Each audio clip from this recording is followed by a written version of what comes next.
jalur SNBP dan kawan-kawannya akan disampaikan terlebih dahulu oleh Ibu Koordinator Bimbingan dan Konseling. Kepada Ibu Nunung, silakan. Baik. Jadi seperti yang sudah disampaikan tadi, bahwasannya ada beberapa kementerian yang menyelenggarakan penerimaan mahasiswa baru. Di antaranya adalah Kemendikbudristek yang bekerja sama dengan PTN, kemudian Kementerian Agama, Kementerian Kesehatan, dan juga ada beberapa kementerian lain sebetulnya, ini hanya secara umum saja. Kemudian ada juga sekolah kedinasan yang seperti yang sudah diketahui bersama bahwa pada beberapa waktu yang lalu pemerintah melalui Kementerian Pendidikan, Kebudayaan, Riset, dan Teknologi telah mengeluarkan Permendikbud nomor 48 tahun 2022 yang mengatur mengenai penerimaan mahasiswa baru program diploma, sarjana, dan sarjana terapan menjadi 3 jenis seleksi. Nah, ini barangkali ada transformasi atau perubahan dibanding dengan tahun sebelumnya. Yang pertama adalah yang berbeda istilahnya. Kalau tahun lalu kita mengenal ada yang namanya SNMPTN, yang tahun ini diganti dengan SNBP. SNBP apa itu? Seleksi Nasional Berdasarkan Prestasi. Artinya di dalam seleksi ini penilaiannya hanya berdasarkan nilai akademik saja atau nilai akademik dan prestasi lainnya yang ditentukan oleh perguruan tinggi negeri. Nah, untuk SNBP ini sepenuhnya biaya ditanggung oleh pemerintah. Jadi teman-teman sekalian yang mengikuti SNBP tidak dikenakan biaya Rp1 pun, ya. Jadi free, gratis. Nah, kuota untuk SNBP bagi perguruan tinggi adalah minimum 20%. Contohnya misalnya UPI untuk tahun pelajaran 2023-2024 berarti ya, untuk tahun depan kan ya, akan menerima 1.000 mahasiswa misalkan. Nah, pemerintah sudah menentukan bahwa minimum kuota untuk jalur SNBP adalah 20%, maka minimum 200 orang akan diterima di UPI, begitu. Nah, kalau lebih boleh tidak? Boleh, itu tergantung dari kebijakan perguruan tingginya masing-masing. Yang penting tidak kurang dari 20%, begitu. Nah, lalu seleksi yang berikutnya namanya adalah SNBT, yaitu Seleksi Nasional Berdasarkan Tes, yang pada tahun sebelumnya dikenal dengan nama SBMPTN atau Seleksi Bersama Masuk Perguruan Tinggi Negeri. Jadi istilahnya sekarang adalah SNBT. Nah, SNBT ini penilaiannya berdasarkan dari hasil UTBK. Apa itu UTBK? UTBK adalah ujian tulis berbasis komputer, dan berikut kriteria lain yang ditetapkan oleh perguruan tinggi yang bersangkutan. Nah, untuk SNBT ini biaya ditanggung oleh peserta dan terdapat subsidi dari pemerintah. Nah, untuk biayanya nanti akan saya jelaskan lebih lanjut. Adapun untuk SNBT kuotanya adalah minimum 40%. Nah, minimum itu berarti paling sedikit 40%. Boleh lebih, boleh 50% dan seterusnya. Tetapi di sini ada catatan khusus untuk PTNBH. PTNBH itu adalah perguruan tinggi negeri yang berbadan hukum. Maka SNBT itu minimum 30%. Apa sih PTN berbadan hukum? PTN berbadan hukum itu adalah PTN yang memiliki hak otonom. Artinya PTN tersebut bebas mengelola secara independen baik kegiatan akademik maupun non-akademiknya, termasuk pengelolaan keuangannya. Nah, sampai dengan tahun 2022 di Indonesia terdapat 21 PTN yang sudah berbadan hukum. Contohnya apa? Misalnya kalau yang di Jawa Barat ada ITB, Institut Teknologi Bandung, IPB, Institut Pertanian Bogor, kemudian ada UI, itu Jakarta atau Jawa Barat ya? UI, Jawa Barat, ya, kemudian harusnya Unpad Jawa juga Barat. termasuk salah satunya, UPI juga, Undip, ITS, Unair, UB, UGM, ini perlu disebutkan semua ya. Kemudian UT juga termasuk, Universitas Terbuka, Universitas Negeri Yogyakarta atau UNY juga termasuk, UNES, Universitas Negeri Semarang, Universitas Malang, Universitas Andalas, UNP Negeri Padang, kemudian Universitas Sumatera Utara, USU, Universitas Airlangga, Unair. Yang tidak berbadan hukum minimum adalah 40%. Seleksi berikutnya adalah seleksi mandiri. Seleksi mandiri ini adalah seleksi yang diselenggarakan oleh perguruan tinggi masing-masing. Seleksi mandiri ini beberapa jenisnya. Nah, salah satunya adalah ada seleksi mandiri yang menggunakan nilai UTBK. Dan untuk seleksi mandiri ini kuotanya maksimum 30%, terkecuali untuk PTN yang berbadan hukum, yaitu adalah maksimum 50%. Bahwasanya untuk seleksi nasional berdasarkan prestasi yang menjadi poin penilaian ada beberapa poin di sini.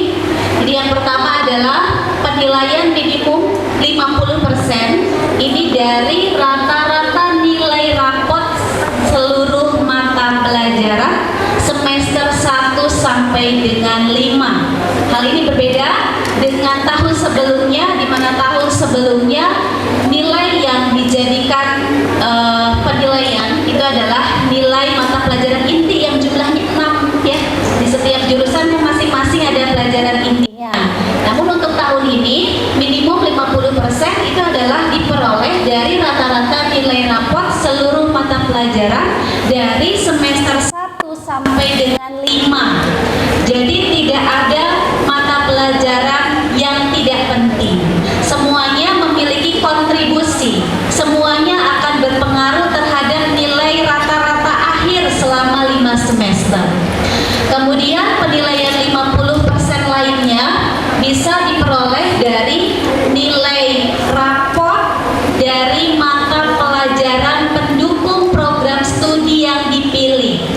Jadi ada mata pelajaran pendukung untuk program studi yang dipilih, maksudnya adalah nilai mata pelajaran yang relevan dengan jurusan atau prodi yang dipilih. Nah, ini punya bobot tersendiri. Adapun bobotnya berapa, ini diserahkan kebijakannya kepada PTN.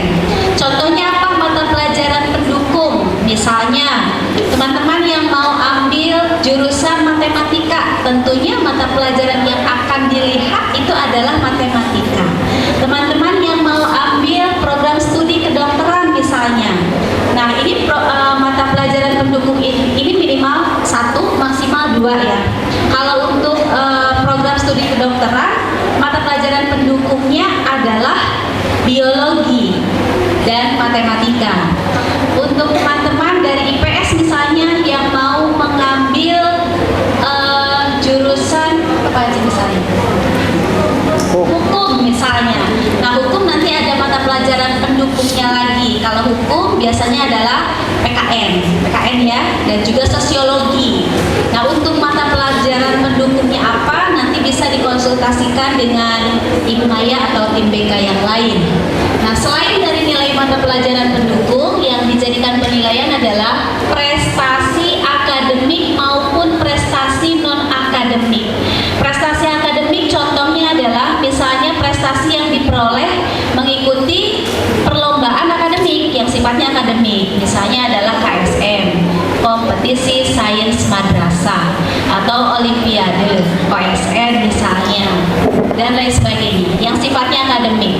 Kemudian prestasi non akademik juga bisa diperhitungkan, contohnya punya prestasi di bidang olahraga misalnya, di bidang kesenian misalnya. Nah, itu juga bisa diperhitungkan. Kemudian selain itu adalah portofolio juga diberikan penilaian khusus untuk program studi tertentu, yakni bidang seni dan bidang olahraga. Nanti akan dijelaskan lebih lanjut. Nah, berikutnya nasional berdasarkan tes, maka untuk tahun ini yang diujikan adalah yaitu TPS. TPS itu adalah tes potensi skolastik yang mengukur potensi kognitif, kemudian penalaran matematika, literasi dalam bahasa Indonesia, dan juga literasi dalam bahasa Inggris. Nah, seleksi mandiri ini akan ditentukan oleh PTN-nya masing-masing dan diselenggarakan oleh PTN yang bersangkutan. Secara sistemnya bahwa untuk SNBP dan SNBP sistem yang digunakan adalah single sign on, artinya satu laman, satu web ini digunakan untuk mengikuti SNBP dan juga SNBT. Nah, yang pertama yaitu adalah registrasi akun SNBT pada portal SNPMB ya. SNPMB itu adalah Seleksi Nasional Penerimaan Mahasiswa Baru, di mana alamatnya adalah https://portal/strik.snpmb.bpp3 ya. Nah, registrasi akun ini diawali dengan registrasi akun sekolah. Nah, ini teman-teman sekalian tidak perlu pusing, ini kami yang urus gitu ya untuk sekolah. Kita langsung saja untuk yang pendaftaran SNBP-nya. Nanti tertera tanggalnya tersendiri untuk pendaftaran SNBP, yakni dari mulai tanggal 14 sampai dengan 28 Februari tahun 2023. Sementara untuk pendaftaran UTBK SNBT, registrasi akunnya akan dimulai dari 16 Februari sampai dengan 3 Maret tahun 2023. Baik, selanjutnya kita akan bahas khusus, yaitu adalah seleksi nasional berdasarkan prestasi atau SNBP. Kita lihat persyaratan sekolahnya. Yang pertama yaitu adalah bahwa sekolah atau SMA atau MA atau SMK adalah sekolah yang memiliki nomor pokok statistik nasional atau yang disingkat dengan NPSN. Hafal NPSN Mandua Cirebon? Kemudian ketentuan akreditasi di sini akan mempengaruhi sekali seberapa banyak siswa dari suatu sekolah akan mengikuti SNBP.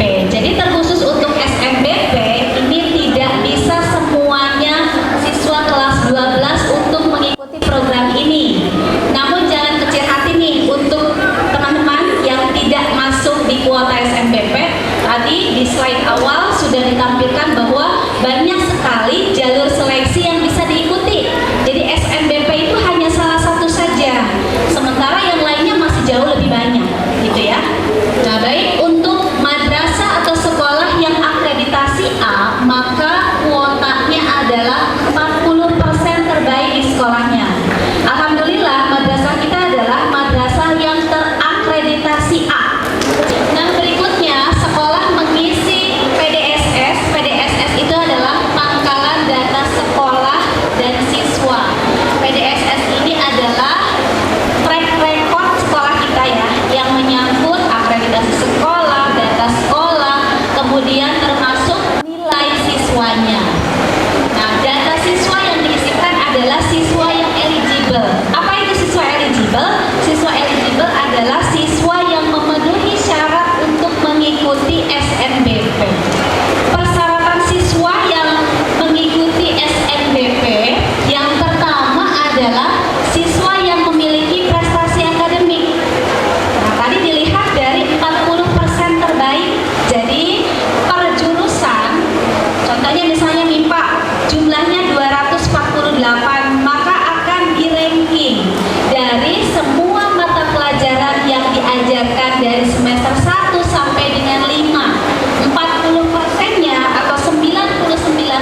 menghadirkan Pak Rahmat Hidayat untuk mensosialisasikan NISN, karena NISN ini menjadi modal utama untuk teman-teman sekalian mengikuti seleksi masuk di perguruan tinggi. Jadi NISN adalah hal yang wajib. Siswa yang mengikuti seleksi harus punya NISN dan aktif begitu. Selanjutnya, siswa memiliki nilai raport dari semester 1 sampai dengan 5 yang telah diisikan oleh PDSS. Jadi artinya raportnya harus lengkap. Harus lengkap nilainya, semua mata pelajaran ada, baik semester 1, 2, 3, 4 sampai dengan semester 5. Nah, kemudian yang terakhir yaitu adalah peserta yang memilih program studi bidang seni dan olahraga, maka diwajibkan untuk mengunggah portofolio. Nah, prodinya apa saja nanti akan dijelaskan lebih lanjut. Nah, selanjutnya ketentuan di dalam pemilihan program studi.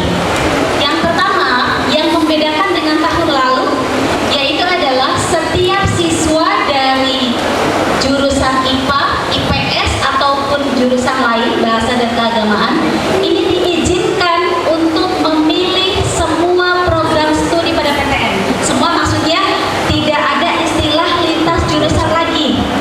Nah, jadi misalnya siswa jurusan IPA mau mengambil program studi ilmu hukum, boleh.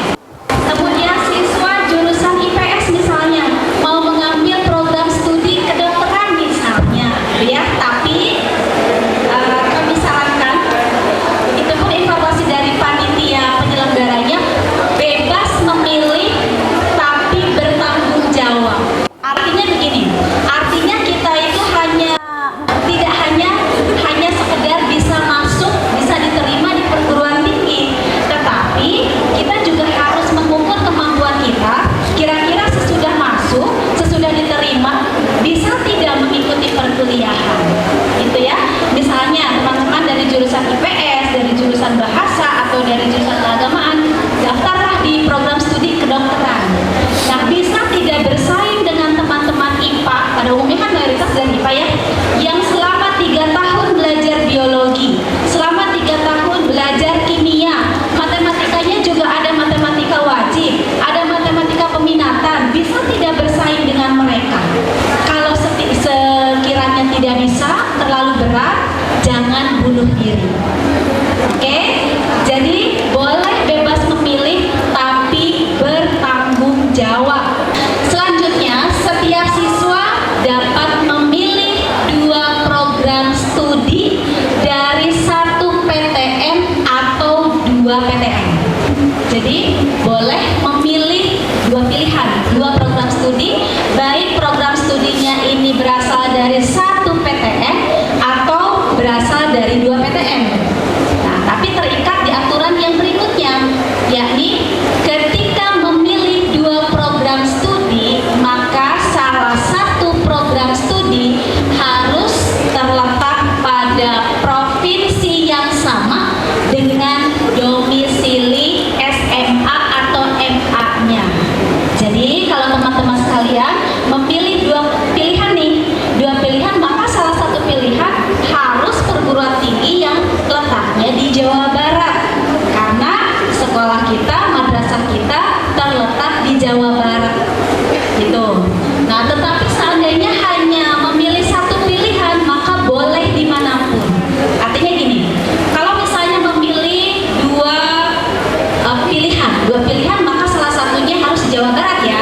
Misalnya salah satunya adalah UPI dengan UNES, maka boleh, karena UPI-nya di Jawa Barat, UNES-nya di luar Jawa Barat, gitu ya. Nah, kemudian kalau misalnya pilihnya di UPI dua-duanya, boleh, karena sama Jawa Barat PTN-nya. Atau misalnya pilihan satunya UPI, pilihan 2-nya Unsil, boleh. Boleh, karena Unsil masih di Jawa Barat, gitu ya. Pilihan 1 dan 2-nya di UPI, boleh juga. Pilihan 1 dan 2-nya di UIN Bandung, boleh juga, gitu ya. Nah,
semuanya juga di-share, jangan sampai terlewatkan, karena ketika sudah melewati batas waktu maka tidak ada yang bisa kita lakukan, jadi nggak bisa terlambat ya.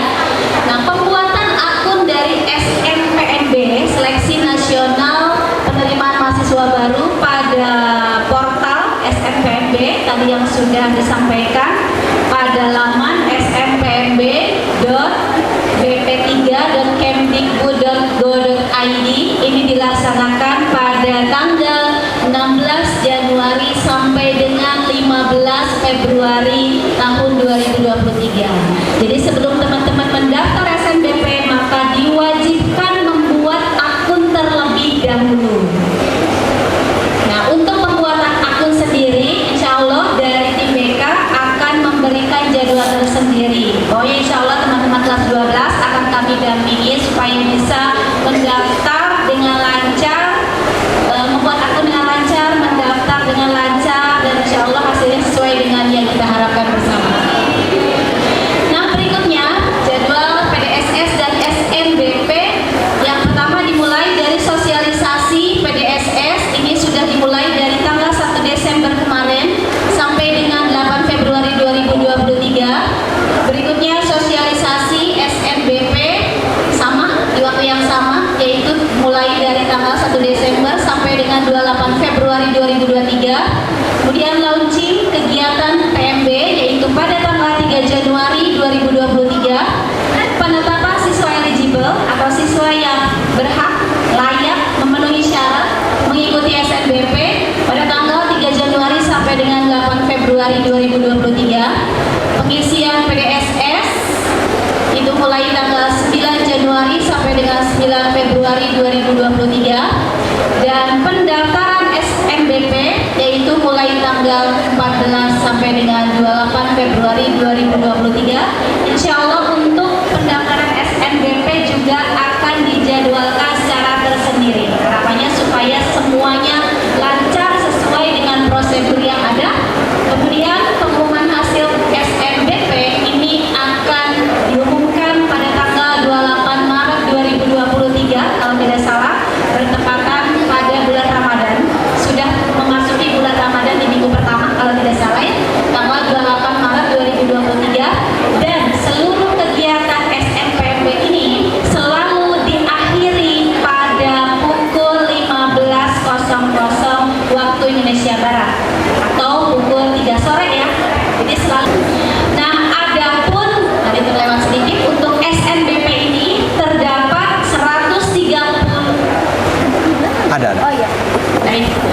Jadi untuk SNBP ini ada berapa sih perguruan tinggi negeri yang ada gitu yang bersiap menerima mahasiswa baru melalui jalur SNBP, yaitu ada 132 perguruan tinggi yang terdiri dari perguruan tinggi negeri umum gitu ya, yaitu sebanyak 76 PTN. Kemudian Politeknik Negeri yaitu 38 Politeknik. Kemudian PTKIN, Perguruan Tinggi Keagamaan Islam Negeri, sebanyak 18. Barangkali teman-teman masih bingung kalau PTN umum itu contohnya apa aja. PTN umum itu contohnya misalnya ITB, IPB, UGM, UNAIR, UNES. Nah, itu PTN umum. Politeknik Negeri misalnya apa saja? Politeknik Negeri Bandung atau Polban, Politeknik Manufaktur Polman, Politeknik Polindra, Politeknik Negeri Indramayu, Politeknik Negeri Semarang, Politeknik Negeri Jakarta, dan sebagainya. Itu politeknik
berdasarkan tes atau SNBT. Nah, di mana sudah disampaikan bahwa materi tesnya terdiri dari TPS, penalaran matematika, literasi dalam bahasa Indonesia, literasi dalam bahasa Inggris. Metode tesnya itu adalah UTBK, ujian tulis berbasis komputer. Kesempatan tesnya ini hanya boleh diikuti 1 kali untuk UTBK tahun 2023, dan pelaksanaan tesnya terdiri dari 2 gelombang. 2 gelombang ini terdiri dari 14 hari. Setiap harinya terdapat 2 sesi sehingga terdapat 28 sesi. Nah, setiap peserta akan diberikan hasil tesnya secara individu. Jadi nanti nilai UTBK-nya akan diberikan secara individu, gitu ya. Jadi nggak disebarluaskan hasil tesnya.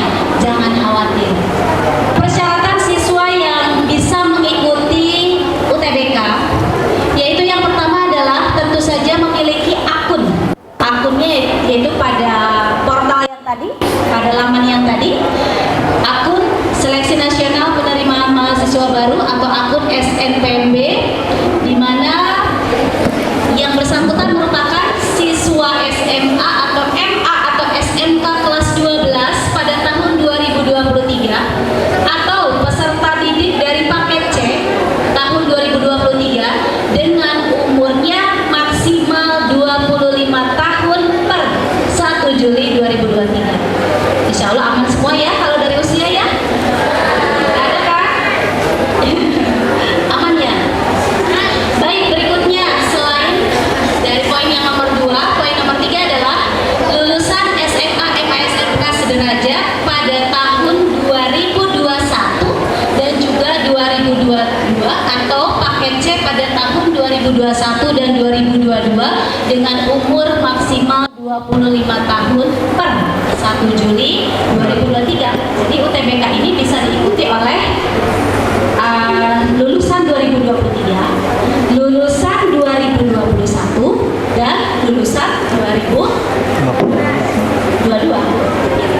23, 21 ya, 3 tahun ya. Nah, kemudian persyaratan pesertanya adalah setiap peserta berasal dari jurusan IPA, IPS, atau bahasa atau keagamaan juga bisa ya. Cuma karena memang ini penyelenggaranya adalah Kemendikbud, jadi tidak familiar dengan madrasah yang punya program keagamaan. Tapi jangan kecil hati. Kemarin juga untuk siswa kita yang berasal dari program keagamaan banyak yang lolos di jalur SNMPTN ataupun di SNBP. Nah, berikutnya hasil UTBK 2023 ini hanya berlaku untuk penerimaan mahasiswa baru di tahun yang sama, di tahun 2023. Artinya ketika misalnya ikut UTBK tahun 2023 nih udah punya nilai, berlaku nggak untuk tahun 2024? Maka jawabannya tidak berlaku karena hanya berlaku pada tahun yang sama. Lalu calon mahasiswa tersebut membayar biaya UTBK. Jadi seperti disampaikan, kalau SNBT ini tidak sepenuhnya disubsidi oleh pemerintah, melainkan dari pesertanya terdapat kontribusi. Jadi tidak free jalur kuliah. Materi UTBK tadi juga sudah disampaikan ada 4 kelompok ya. Nah, tapi di sini 4 kelompok ini berbeda dengan tahun lalu. Kalau tahun lalu masih ada tes potensi akademiknya, ada TPA-nya. Jadi ada ujian mata pelajarannya. Kalau yang dari IPA maka ada ujian yang mengandung fisika, kimia, biologi. Kalau dari IPS ada ujian yang terdiri dari ada sosiologi, ada geografinya, ada ekonominya. Dari bahasa sama ya, apa sosum ya. Agama juga sama. Namun untuk tahun ini tidak ada lagi tes potensi akademik. Yang ada adalah yang pertama tes potensi skolastik atau disingkat dengan TPS. Nah, TPS ini mengukur kemampuan kognitif. Nah, kemampuan ini adalah dianggap sebagai kemampuan yang penting, kemampuan dasar yang dimiliki oleh calon mahasiswa sehingga bisa menentukan keberhasilan ketika mengikuti perkuliahan di perguruan tinggi.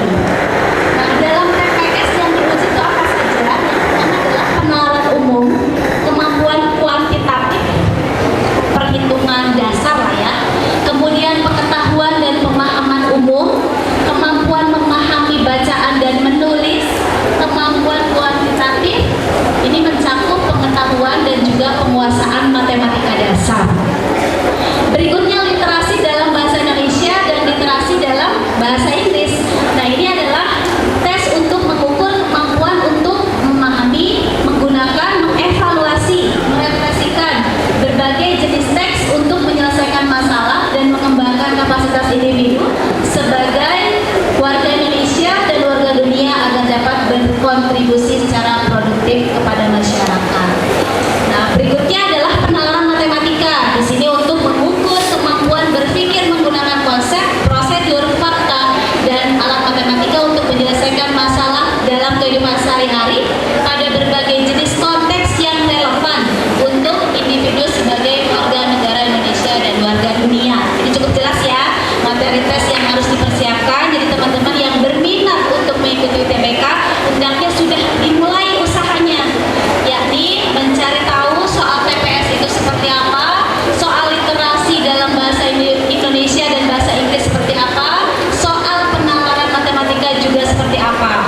Nah, untuk contohnya sendiri, ketika membuka laman snpmb.bp3.kemdikbud.go.id, di situ sudah ada frame contoh soalnya.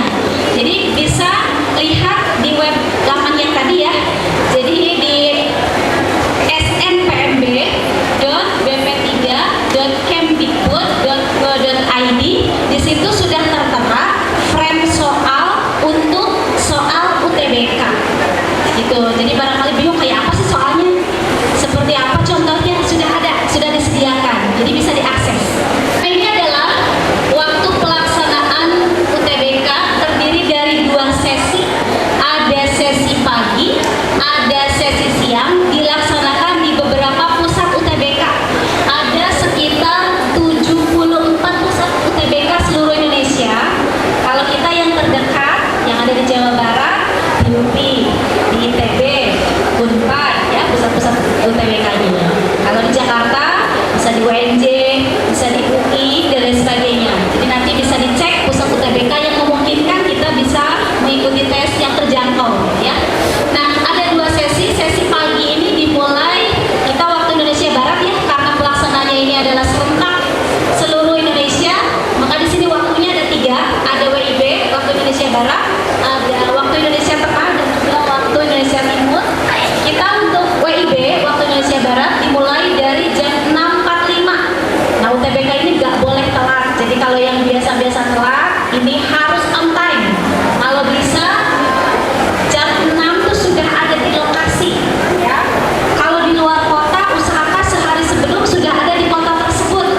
Dari mulai jam 6.45 sampai dengan jam 10.30. Sesi siangnya 12.30 sampai dengan jam 16.15.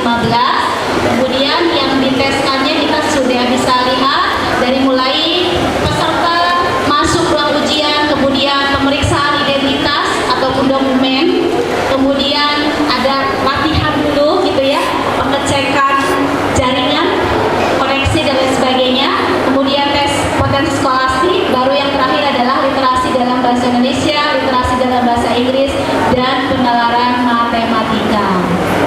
Baik, next Pak. Nah, ini adalah jadwal untuk UTBK SNBT tahun 2023. Pembuatan akun SNPMB untuk peserta SNBT ini berbeda dengan pembuatan akun pada peserta SNBP. Peserta SNBT diperkenankan untuk membuat akun SNBP yakni mulai tanggal 16 Februari sampai dengan tanggal 3 Maret tahun 2023. Nah, jadwalnya sendiri, sosial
25 gitu ya. Jadi harus betul-betul prodi tersebut adalah prodi yang diminati oleh kita, orang tua kita setuju gitu ya.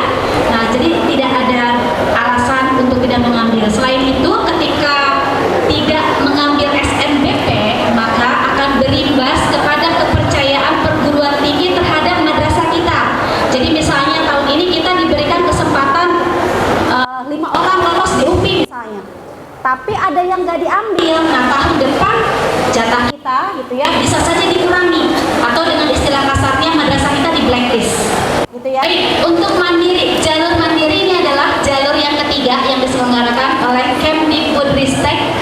Jalur mandiri ini adalah jalur yang sepenuhnya diselenggarakan oleh perguruan tinggi masing-masing.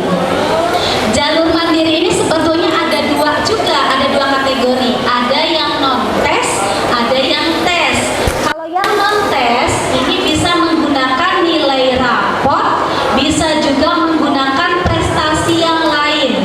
Contoh jalur non tes, misalnya ada jalur vokasi yang diselenggarakan oleh IPB, namanya jalurnya USMI, ujian saringan masuk IPB gitu ya. Nah, ini USMI IPB itu adalah khusus untuk jalur sekolah vokasi IPB. Apa sih sekolah vokasi atau pendidikan vokasi? Itu adalah pendidikan yang menitik beratkan praktik dibanding dengan teori. Jadi kalau pada level SMA-nya seperti halnya SMA dengan SMK, kan beda ya. Kalau SMK kan lebih kepada keterampilan, lebih kepada prakteknya. Begitupun untuk sekolah vokasi atau pada jurusan vokasi gitu. Nah, berikutnya ada di IPB juga selain dari USMI sebetulnya ada satu jalur organisasi, yaitu jalur ketua OSIS. Itu ada. Jadi ada siapa sekarang ketua OSISnya yang dari angkatan ini? Jurusan apa ya? MIPA. Nah, bisa mengikuti jalur ketua OSIS, salah satunya adalah di IPB, dan sebetulnya ada perguruan tinggi lain yang menyelenggarakan jalur ketua OSIS. Lalu berikutnya adalah PPKB atau program pemerataan kesempatan belajar. Nah, ini diselenggarakan oleh UI, ini juga mandiri. Kemudian ada juga yang diselenggarakan oleh Undip, namanya adalah PSSB, singkatnya Pak. Kemudian ada SMUB. SMUB ini adalah mandiri yang diselenggarakan oleh Universitas Brawijaya. Nah, lalu yang tes ini ada SIMAK UI. SIMAK itu ya ujian masuk UI ya, namanya SIMAK. Kemudian 4 namanya adalah SMUP. Kemudian UGM namanya UTUL, ujian tulis UGM, dan lain sebagainya. Sebetulnya yang ditampilkan di sini hanya sebagian kecil saja. Artinya begini, kami dari tim BK itu tidak bersifat maha tahu segalanya gitu ya.